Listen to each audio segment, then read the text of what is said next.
नमस्कार, स्वागत है आपका प्रॉपर्टी प्लस में। मैं हूं दीपक डोभाल। आज हम दो बड़े महानगरों के रियल एस्टेट की बात करने वाले हैं। पहले बात होगी मुंबई समेत पूरे एमएमआर की, क्योंकि मुंबई में फिर एक बार घरों की बिक्री ने बीते 13 साल का रिकॉर्ड तोड़ा है। शो के अगले हिस्से में हम बात करेंगे गुरुग्राम में उभरते एक ऐसे खास इलाके की जहां बीते 5 साल में प्रॉपर्टी ने कई 100 गुना दिया है रिटर्न। तो पहले बात करते हैं मुंबई की। मुंबई में रेवेन्यू डिपार्टमेंट के आंकड़ों के अनुसार 2025 के अप्रैल महीने में 12,142 घरों का रजिस्ट्रेशन हुआ है, जो कि बीते 13 साल में अप्रैल महीने में सबसे ज्यादा है। इस रजिस्ट्रेशन से महाराष्ट्र सरकार को 990 करोड़ रुपयों की आय हुई है। हालांकि मंथ ऑन मंथ देखें, यानी कि मार्च 2025 से इसकी तुलना करें तो रजिस्ट्रेशन में 22% की गिरावट नजर आती है। तो मुंबई में हाउसिंग सेक्टर क्या दिशा लेता दिख रहा है, समझने की कोशिश करेंगे। कौन से सेगमेंट में तेजी दिख रही है और कहां प्रॉपर्टी में निवेश की संभावनाएं बढ़ती नजर आ रही हैं, सब कुछ समझने के लिए हम कोशिश करते हैं हमारे खास मेहमान नाइट फ्रैंक इंडिया के सीनियर एग्जीक्यूटिव डायरेक्टर गुलाम जिया साहब के साथ। बहुत बहुत स्वागत है गुलाम साहब आपका हमारे शो पे। तो गुलाम जी, भले ही अप्रैल महीने में घरों की बिक्री ने बीते 13 साल का रिकॉर्ड तोड़ा हो, लेकिन बीते महीने के मुकाबले 22% की गिरावट दर्ज हुई है। हालांकि महीने दर महीने बिक्री ऊपर नीचे होने के तमाम कारण हो सकते हैं, लेकिन ओवरऑल मोमेंटम क्या देख रहे हैं आप? फर्स्ट ऑफ ऑल बहुत बहुत शुक्रिया दीपक जी, हमें इस प्लेटफॉर्म पर दावत देने का। हमारा सौभाग्य होता है हमेशा आपसे जुड़ने में। आज भी बड़ा आनंद है कि आपके साथ जुड़ पा रहे हैं। पहली थैंक यू चीज सर। तो मैं इस बात को क्लैरिफाई करना चाहूंगा जनाब, कि जब आप जिक्र कर रहे थे कि मंथ ऑन मंथ जो थोड़ा डिक्लाइन देखा गया है, अमूमन मार्च क्लोजर वो ऐसा वक्त होता है 31 मार्च, जब ईयर एंडिंग पर बहुत सारे डेवलपर्स अपने अपने परफॉर्मेंसेस को, अपने रेवेन्यूज को इम्प्रूव करने के लिए, खास तौर से कस्टमर्स को रिझाने के लिए कई सारी स्कीम्स लेकर आते हैं। और ओवरऑल ईयर एंडिंग में हमेशा से नंबर ऑफ ट्रांजैक्शंस में एक बहुत ही बड़ा उछाल देखा जाता है। तो ओवरऑल अगर हमें कंपेयर करना है तो मंथ ऑन मंथ के बदले हमें अप्रैल टू अप्रैल, लास्ट ईयर के अप्रैल से इस बार का अप्रैल, बल्कि पिछले 13 अप्रैल में सबसे बेहतरीन रिजल्ट हमने ट्रांजैक्शंस का इस अप्रैल 2025 में देखा है। तो वो चीज मैंने कहा एक बार पहले आपके दर्शकों को साफ तौर से, वाज़ेह तौर पे समझा दें। उसके बाद अब आप अगला जो हिस्सा था आपके प्रश्न का वो ये था कि ओवरऑल किस तरह का ट्रेंड दिखाई दे रहा है। सबसे मेजर जो चीज हमें जो दिख रही है इन सारे आंकड़ों में वो ये है कि जो ट्रांजैक्शंस पिछले कई सालों से अफोर्डेबल या मिड टू लोअर एंड में ज्यादा चल रहे थे, और पिछले 3 साल में जो तब्दीलियां आई हैं इसमें अपर एंड वाले ट्रांजैक्शंस जो हैं वो बहुत बढ़ते दिखाई दिए हैं, और वो लगातार बरकरार है। इनफैक्ट 2 करोड़ से ऊपर वाले मकानों के जो ट्रांजैक्शंस हैं वो बढ़ते दिखाई दिए। 5 करोड़ से ऊपर के मकानों के जो ट्रांजैक्शन है वो पिछले बार 5% से 6%, हालांकि वो कैटेगरी बहुत बड़ी नहीं होती, लेकिन इसके बावजूद भी उस कैटेगरी में ट्रांजैक्शंस के वॉल्यूम्स बहुत बढ़ते हुए दिखाई दे रहे हैं। तो ओवरऑल जो सबसे बड़ा ट्रेंड वो ये है कि अपर एंड में, मार्केट में जो अपर एंड जिसे हम कहते हैं 5 करोड़ से ऊपर के मकान, उन मकानों की बिक्री अब तक और तेजी से बढ़ती चली जा रही है। कहने का मतलब ये है कि चूंकि इक्विटी मार्केट्स का डायरेक्ट संबंध रियल एस्टेट से हमेशा से आंका जाता है, तो यूं लग रहा था कि जो सारे प्रॉफिट जो बुक किए जाते हैं, यहाँ से जो वेल्थ क्रिएट की जाती है इक्विटी मार्केट, उससे लोग मकान खरीद रहे थे। लेकिन अब इक्विटी मार्केट में स्लो डाउन के कारण शायद रियल एस्टेट पर इंपैक्ट आता हुआ दिखेगा। हालांकि दूसरे जो शहरों पर, मुल्क के दूसरे शहरों पर शायद कुछ थोड़ा बहुत स्लो डाउन दिख रहा है, लेकिन मुंबई की एमएमआर की मार्केट में किसी प्रकार का कोई स्लो डाउन कहीं नजर नहीं आ रहा है। ओके, एक और डेटा हम देख रहे थे।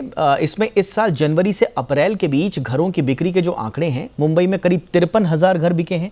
ट्रेंड दिख रहा है कि अपर मिड सेगमेंट और लग्जरी सेगमेंट में तेजी बनी हुई है। आपका ही डेटा है कि कुल बिक्री में 2 करोड़ से ऊपर की कीमत वाले घरों का हिस्सा जो है वो 25% बना हुआ है।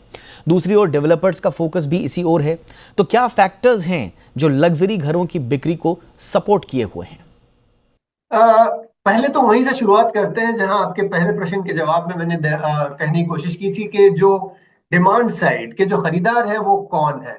उन खरीदारों में अब तक ये समझा जा रहा था कि सारे के सारे इस प्रकार के लोग हैं जो इक्विटी मार्केट्स में जिन्होंने बहुत ज्यादा प्रॉफिट बनाया है, वो रियल एस्टेट खरीद रहे थे, मकान खरीद रहे थे।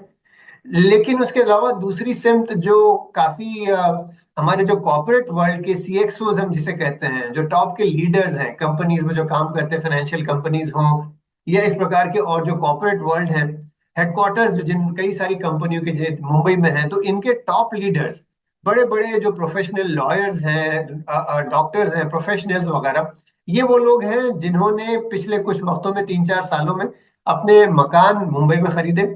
एक और जो चीज थी, जो यूनिकॉर्न जिसे हम कहते हैं, कि टेक्नोलॉजी सेक्टर में जो नए नए कंपनीज लॉन्च हुई हैं और प्रोमोटर्स जो अपनी कंपनीज को यूनिकॉर्न बना चुके हैं, उन्होंने वहां से जो पैसा आया है उसको रियल एस्टेट में या अपने मकान खरीदने में लगाया।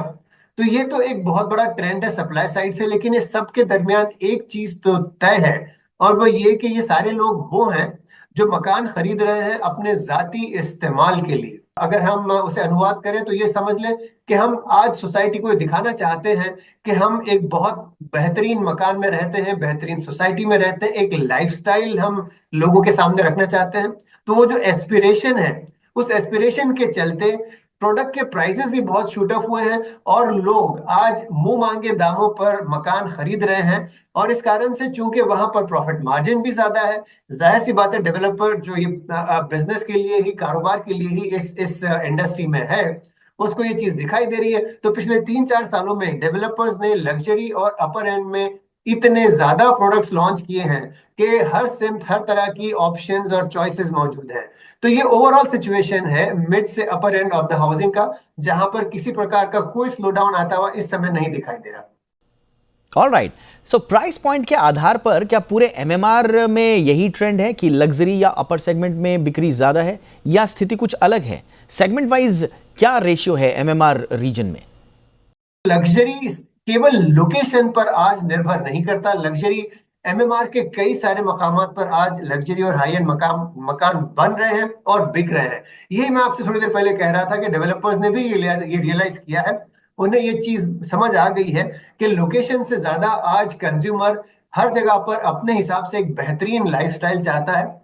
और चूंकि इंफ्रास्ट्रक्चर का भी यहाँ पर जिक्र करना बहुत जरूरी समझता हूँ, चूंकि इंफ्रास्ट्रक्चर बढ़ रहा है, कई सारे मेट्रोस तैयार हो रहे हैं, coastal road, trans harbour link, इस तरह के कई सारे जो प्रोजेक्ट्स हैं इनके चलने के, तैयार होने के करीब आने के वजह से आज मुंबई में कई जगह पर लग्जरी हाउसिंग का चलन बढ़ता हुआ दिखाई दे रहा है। ऑल राइट गुलाम जिया साहब, अब आगे आपको क्या लगता है, क्या यही ट्रेंड बना रह सकता है या कुछ और चुनौतियां हैं? साथ ही डेवलपर्स क्या रणनीति बनाते हुए दिख रहे हैं? इसमें दो तीन जो मुद्दे हैं वो बहुत ही ज्यादा महत्वपूर्ण है इस समय। पहली चीज तो अफोर्डेबिलिटी, जिसका आपने थोड़ी देर पहले जिक्र किया था, कि प्राइस इतने ज्यादा ना बढ़ें कि खरीदार की कमर टूट जाए। ये बहुत ज्यादा इंपॉर्टेंट चीज है जिस पर अब तक के डेवलपर्स का ध्यान था कुछ समय पहले तक, लेकिन पिछले साल 1.5 साल में शायद उस पर से तवज्जो डेवलपर्स की हट रही है। तो जिस तरह से मकानों की कीमतें बढ़ती हुई दिखाई दे रही हैं, वो थोड़ी बहुत चिंता तो अब लोगों को दिखने लगी है कि अगर इसी प्रकार बढ़ते रहे दाम तो शायद अफोर्डेबिलिटी का बहुत बड़ा मसला खड़ा होता हुआ दिखाई देगा। दूसरी ओर ये कि जो जैसा मैंने कहा, हर डेवलपर आज चाहता है कि लग्जरी या सुपर लग्जरी अपार्टमेंट बनाए, तो इससे बहुत ज्यादा सप्लाई लग्जरी मार्केट में आने की आती हुई दिखाई दे रही है, ऑलरेडी आ चुकी है। और यहाँ पर जो डिमांड सप्लाई इकोनॉमिक्स हम जिसे कहते हैं, कि जितने की जरूरत है उससे ज्यादा मकदार में अगर मकान बनते चले जाएं, तो बिल्कुल साफ बात है कि इससे भी कहीं ना कहीं एक मकाम आएगा जब डिमांड कम और सप्लाई ज्यादा होगी। वो भी होता हुआ दिख रहा है। तो ये दो मुद्दे हैं जो मेरे ख्याल से बहुत महत्वपूर्ण है, इनको तो खास तौर से ध्यान में रखना होगा। इसके अलावा जो तीसरा मुद्दा है वो थोड़ा सा ब्रॉड पर्सपेक्टिव अगर देखें, चाहे वो टेरिफ वॉर की वजह से हो या और किसी कारण, जो जियोपॉलिटिकल सिचुएशन, जो एनवायरनमेंट बन रहा है उसके चलते अगर लोगों को कुछ चिंता हो, लोग ये सोचें कि कुछ रुक के मकान खरीदें, अगर वो भी एक पॉइंट सामने आता हुआ दिखाई दे, तो मेरे लिए लगता है कि ये एक चिंताजनक मुकाम ऑलरेडी हम पहुंच चुके हैं। तो स्ट्रेटजी को लेकर तो मेरा तो यही मानना है कि डेवलपर अगले कुछ महीनों में या अगले साल 2 साल में अपनी स्ट्रेटेजी बदल नहीं पाएगा, लेकिन अगर उसी साल 2 साल में मार्केट बहुत तेजी से तब्दील होती है तो डेवलपर्स के लिए बहुत बड़ा चिंता का विषय बन सकता है। बिल्कुल गुलाम जिया साहब, यानी ओवरऑल समझने की कोशिश करें तो मार्च में ईयर एंडिंग के चलते रजिस्ट्रेशन ज़्यादा होते हैं, इसीलिए मार्च अप्रैल के बीच रजिस्ट्रेशन में 22% की गिरावट दिखाई दे रही है। अपर एंड में ट्रांजैक्शंस बढ़े हैं, 2 से 5 करोड़ टिकट साइज के घरों की बिक्री बढ़ती दिखी है। टैरिफ वॉर का असर रियल्टी सेक्टर पर कम हुआ है, कम से कम मुंबई के रियल एस्टेट पर तो हम यही कह सकते हैं, यहाँ नहीं है। लग्जरी सेगमेंट में बढ़ी हुई बिक्री के पीछे प्रोफेशनल्स हैं, सीईओज हैं, सीएक्सओज हैं, बड़े पदों पर जो अधीनस्थ लोग हैं और बिजनेसमैन हैं जो इस बिक्री को सहारा दे रहे हैं। अब जाहिर है जब लग्जरी में डिमांड है तो दूसरी ओर अच्छा मार्जिन भी है, लिहाजा डेवलपर्स भी इसी सेगमेंट में अपने प्रोजेक्ट्स को लॉन्च कर रहे हैं। पूरे एमएमआर में यहां तक कि बाहरी सबर्ब्स में भी लग्जरी प्रोजेक्ट्स लॉन्च हो रहे हैं। हाँ, कुछ चुनौतियां जरूर हैं, मसलन प्राइस ना बढ़े, इस पर डेवलपर्स का ध्यान नहीं है, जिससे अफोर्डेबिलिटी का संकट आता दिख सकता है। दूसरी बात, लग्जरी सेगमेंट में ओवर सप्लाई की स्थिति नजर आ सकती है। तीसरी बात, जियोपॉलिटिकल मुद्दों को ध्यान में रखते हुए अगर घर खरीदार वेट एंड वॉच की स्थिति में आए तो चिंता बढ़ सकती है। ओवरऑल मुंबई का रियल एस्टेट अपने सबसे अच्छे दौर को एंजॉय कर रहा है। बहुत बहुत शुक्रिया गुलाम सर हमारे साथ जुड़ने के लिए।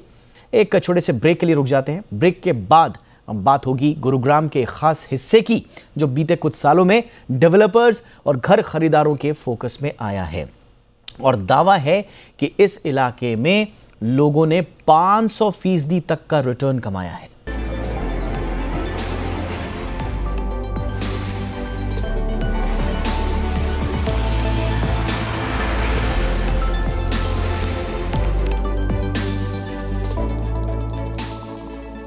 वेलकम बैक, आप देख रहे हैं प्रॉपर्टी प्लस और अब बात करते हैं गुरुग्राम के एक खास हिस्से एसपीआर यानी कि सदर्न पेरिफेरल रोड की। हाल ही में गुरुग्राम के इस हिस्से में कई इंफ्रास्ट्रक्चर प्रोजेक्ट्स का ऐलान हुआ है। कनेक्टिविटी को बेहतर करने की बात हुई है, 10,000 एकड़ में फॉरेस्ट डेवलप करने की बात हुई है, लेपर्ड ट्रेल समेत कई प्रोजेक्ट्स नए एसपीआर पर real estate developers, corporates, investors और घर खरीदारों का ध्यान भी यहाँ पर गया है। डिटेल स्टोरी की है इस पर हमारे सहयोगी दीपक यादव ने, देखिए ये रिपोर्ट।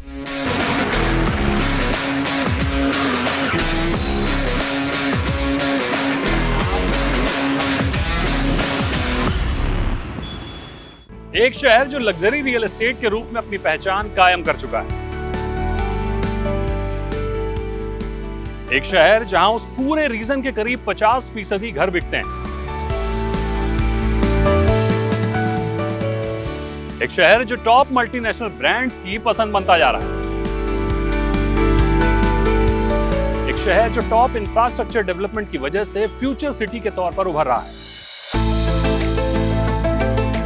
और इस शहर का एक खास हिस्सा जो टॉप डेवलपर्स के फोकस में है और प्राइम प्रॉपर्टी डेस्टिनेशन बनता जा रहा है।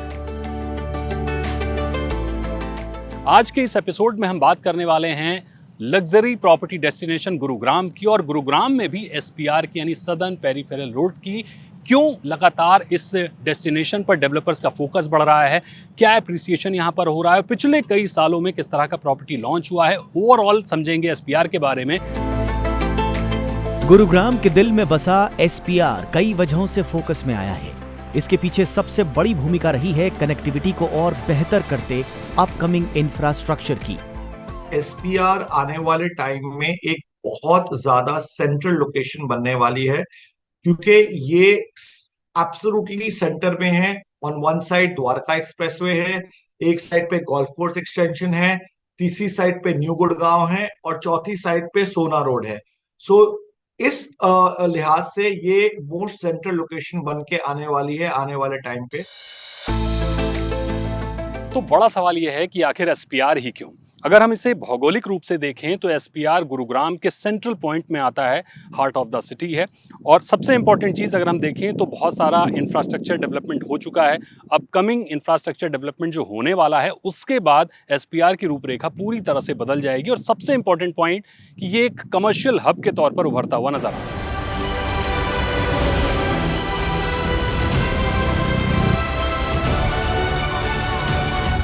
जब से द्वारका एक्सप्रेसवे का उद्घाटन हुआ है उसके बाद एसपीआर का जो रेलेवेंस है वो ज्यादा बढ़ गया है।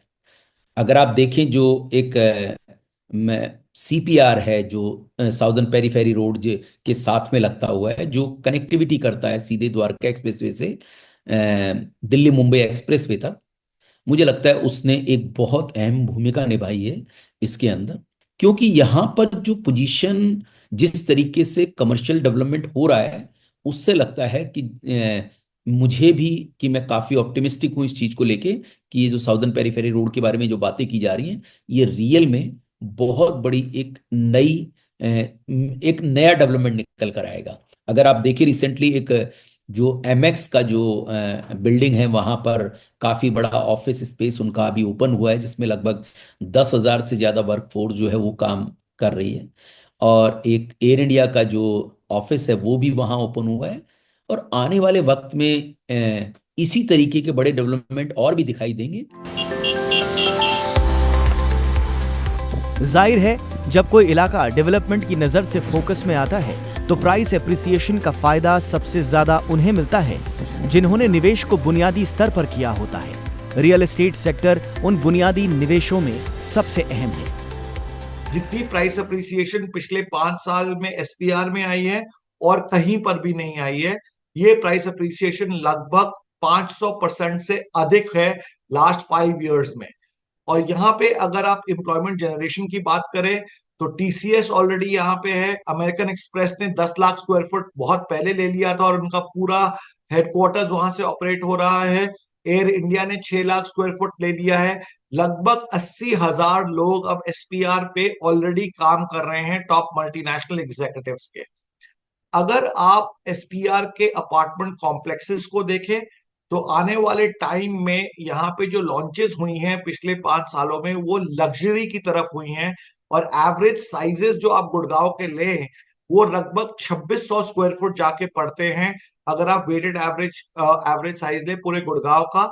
और आपको ये देख के ताज्जुब होगा कि यहाँ पे एवरेज साइज 3000 स्क्वायर फुट से भी ज्यादा है। और लगभग फ्लैट्स यहाँ पे अब 6 करोड़ से ऊपर के बिक रहे हैं, चाहे वो डीएलएफ हो, सिग्नेचर ग्लोबल हो, एल्डिको हो, सभी के सब यहाँ पे फ्लैट्स जो बेच रहे हैं वो 17,000 रुपए फुट से लेके 25,000 रुपए फुट तक बेच रहे हैं। और ये प्राइसेस जो आप देख रहे हैं ये लगभग 5 साल पहले सिर्फ 7 से 8 हजार रुपए पर स्क्वायर फुट होती थी। प्रॉप इक्विटी की अगर हम एक रिपोर्ट देखें तो उसमें लग्जरी रियल एस्टेट के तौर पर गुरुग्राम पहली पसंद बनता जा रहा है। अगर हम देखें तो जो न्यू लॉन्चेस हुए हैं उनमें 53% की बढ़ोतरी जो दिखी है वो सिर्फ गुरुग्राम से दिखी है, यानी हिस्सेदारी बढ़ती हुई दिखी है। कुल घरों की जो बिक्री है उसमें 40% हिस्सा गुरुग्राम से आता है। शायद यही वजह है कि बड़े डेवलपर जो हैं, बात चाहे टाटा की हो, सिग्नेचर ग्लोबल की हो या फिर डीएलएफ की हो, इन सबका जो फोकस है वो गुरुग्राम में और खासकर एसपीआर में बढ़ता हुआ नजर आ रहा है। सिग्नेचर ग्लोबल की जो टाउनशिप है इसके अंदर लगभग 2 करोड़ स्क्वायर फीट से ज्यादा का डेवलपमेंट होना है। इसके अंदर बहुत सारी ऐसी चीजें आने वाली हैं जो बड़ी यूनिक हैं। सो ऑफ कोर्स जो इंफ्रास्ट्रक्चर है या उसके सराउंडिंग में होने वाले जितने डेवलपमेंट है, उसी से जो प्राइस एप्रिसिएशन है वो ड्राइव होता है। और इसी बेस पे मैं आपको कह रहा हूं कि आने वाले 3 से 5 साल में 25 से 50% का प्राइस एप्रिसिएशन आपको आने वाले वक्त में दिखाई दे सकता है। तो बात चाहे एसपीआर की हो या फिर पूरे गुरुग्राम के रियल एस्टेट की हो, क्या यहाँ सब कुछ ठीक है या फिर कुछ चैलेंजेस भी हैं? बात चाहे ट्रैफिक की हो, बात चाहे एयर पॉल्यूशन की हो या फिर कनेक्टिविटी की हो, इन सब चीज़ों को लेकर क्या दिक्कतें हैं और इन पर क्या समाधान निकाले जा रहे हैं, इसको भी समझना बहुत ज़रूरी है।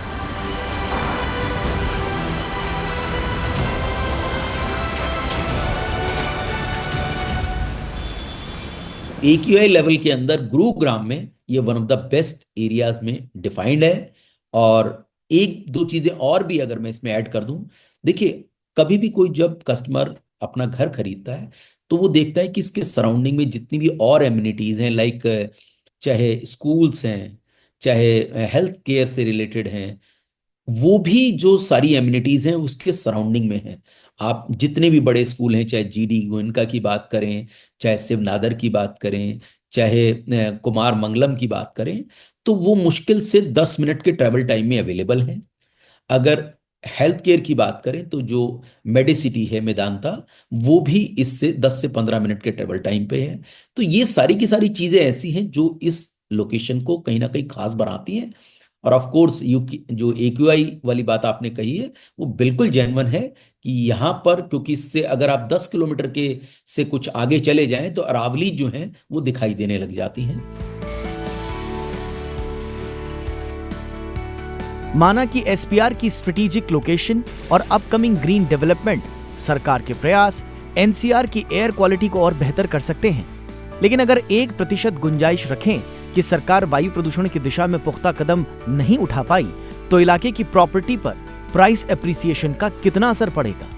मेरा ये मानना है कि आने वाले 5 साल में और यहाँ पे एयर पोल्यूशन कम हो जाएगी। और अब 3.5 करोड़ की पॉपुलेशन है, दिल्ली इंडिया का कैपिटल है, आप सबसे ज्यादा एम्प्लॉयमेंट जनरेशन यहाँ पे हो रही है। तो आप रियली स्पीकिंग एयर पोल्यूशन, मेरा मानना है कि बहुत इंपॉर्टेंट है, but people have to live with it even if it doesn't improve. Prices आपने पिछले 5 साल में देखी है, air pollution has been the worst, और प्राइसेस सबसे ज्यादा पिछले 5 साल में अप्रिशिएट करी हैं। तो इससे ये तो समझ में आता है कि एयर पोल्यूशन से और प्राइस अप्रिसिएशन से का कोई कोरिलेशन नहीं। तो सही लोकेशन, सही भाव ये तय करते हैं कि आपका जो इन्वेस्टमेंट है उस पर आपको क्या रिटर्न मिलेगा। अगर आप SPR में कहीं पर भी इन्वेस्ट करने का मन बना रहे हैं, घर खरीदने का मन बना रहे हैं, तो मैं आपको बता दूं कि 17,000 से लेकर 30,000 रुपए प्रति स्क्वायर फीट का भाव है। अलग अलग प्रोजेक्ट में अलग अलग भाव हैं। आप कहीं पर भी इन्वेस्ट करें, ये ज़रूर देखें कि डेवलपर्स का ट्रैक रिकॉर्ड कैसा है, ड्यू डिलीजेंस पूरी अच्छी तरीके से करें, और रेरा रजिस्ट्रेशन यानी रेरा पंजीकरण ज़रूर देखें। तो ये ड्यू डिलीजेंस करते हुए ही आप इन्वेस्ट करें, ये हमारी आपको ज़रूर सलाह होगी।